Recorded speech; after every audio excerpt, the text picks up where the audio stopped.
Assalamu alaikum, dear students. Uh, Today we are going to discuss the topic charging and discharging of a capacitor. As we have already discussed in the previous topics that the main purpose of a capacitor is to store electrical energy or electric charge. So first we need to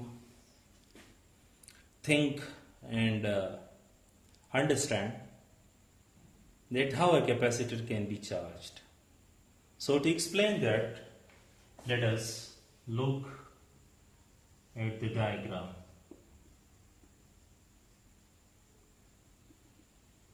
The diagram is that if we have an RC circuit is that circuit in which we connect a resistor along with a capacitor to the battery, a switch, and this is the diagram, circuit diagram, RC circuit. This is positive terminal of the battery and this is negative terminal. Positive terminal is used for high potential, negative is used for low potential. This is switch S.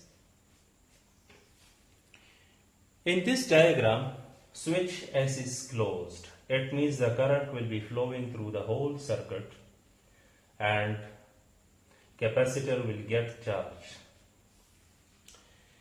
When the switch S is closed, so capacitor starts charging.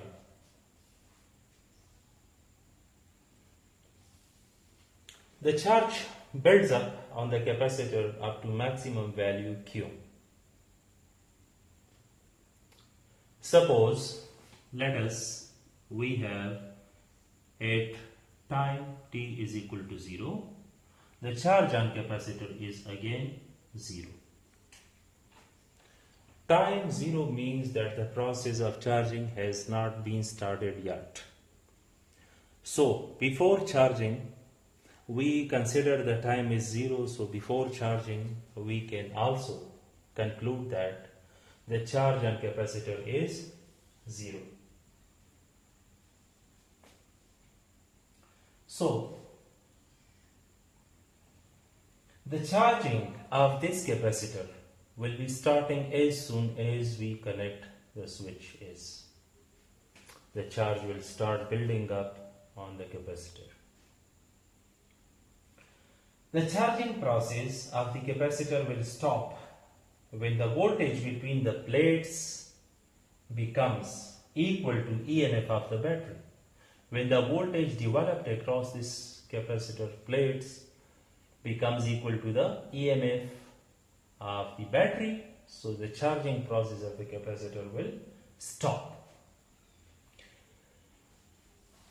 So, the equation which I am writing now can be derived from lengthy mathematical process.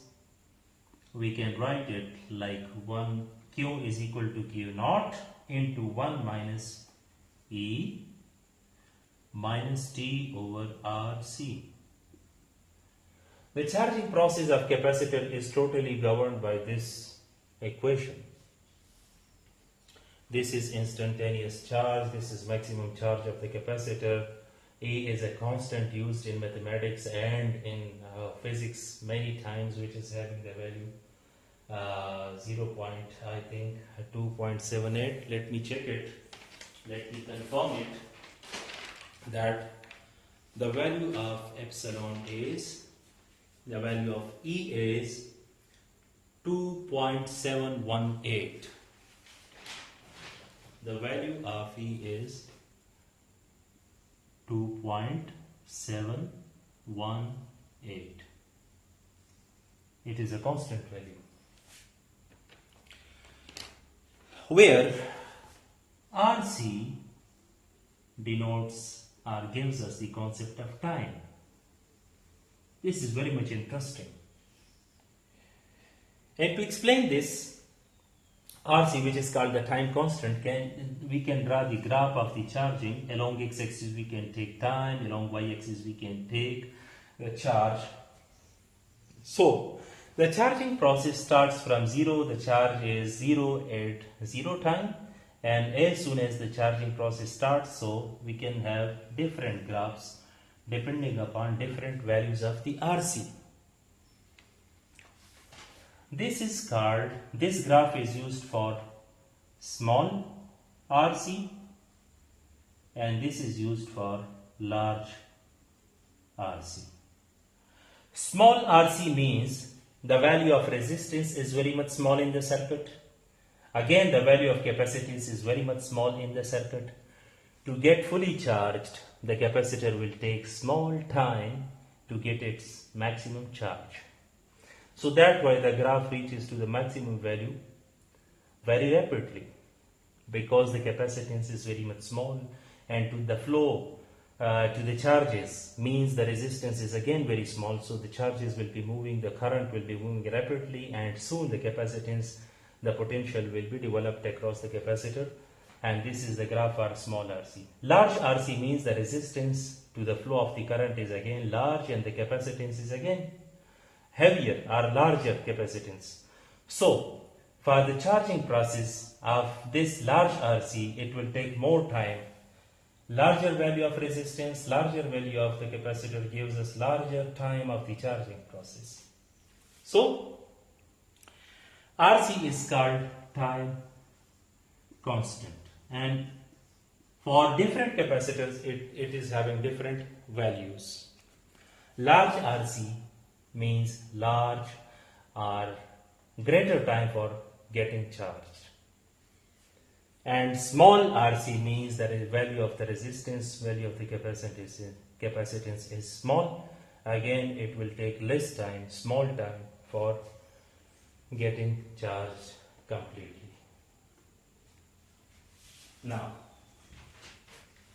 discharging of a capacitor.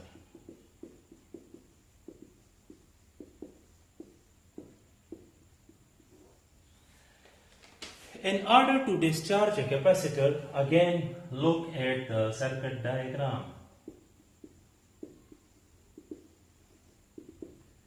Circuit diagram for discharging is again very much simple and easy, but this time we will neglect the power supply from the circuit, and only the capacitor is connected to the resistor, and that resistor will consume the energy of the charged capacitor.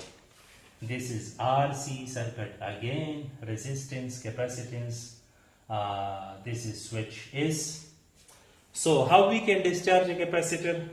We can discharge a capacitor by simply connecting it to the resistor. Resistor is the circuit element which consumes electrical energy. The discharging of the capacitors is governed by this equation: Q is equal to Q naught E minus T over RC. Again, this is instantaneous charge developed on the capacitor. Q naught is the maximum charge available. E is the constant, which is again having the value of 2.718. T is again the concept of time. R is resistance, and C is capacitance. The discharging of the capacitor can be taken like this. Along x-axis we take time, along y-axis we can take charge. At 0 time, now the capacitor is completely fully charged. So it will be having maximum charge at 0 time. Before discharging of the capacitor, the graph will be starting from top. So the graph will be like this. One graph for one RC value, this is another RC value. So this is small RC. RC is again the concept of time, and this is large RC. Small RC means the resistance to the flow of current is small, capacitance is again small, so it will be very easy for us, for anybody, to discharge a capacitor completely. While for large RC means resistance to the flow of the charges is high. Again, the capacitance of the capacitor is again high, so it will take more time to lose its charge completely. So small RC gives us the concept of small time, and large RC gives us the concept of greater time for charging and discharging both. Again, the application of capacitors. There are so many applications of the capacitor. In our daily life, we have a system that is used in motorbikes and so many other engines, that is CDI. Capacitor Discharge Ignition System, CDI. Another, lawn movers. Third, chainsaw.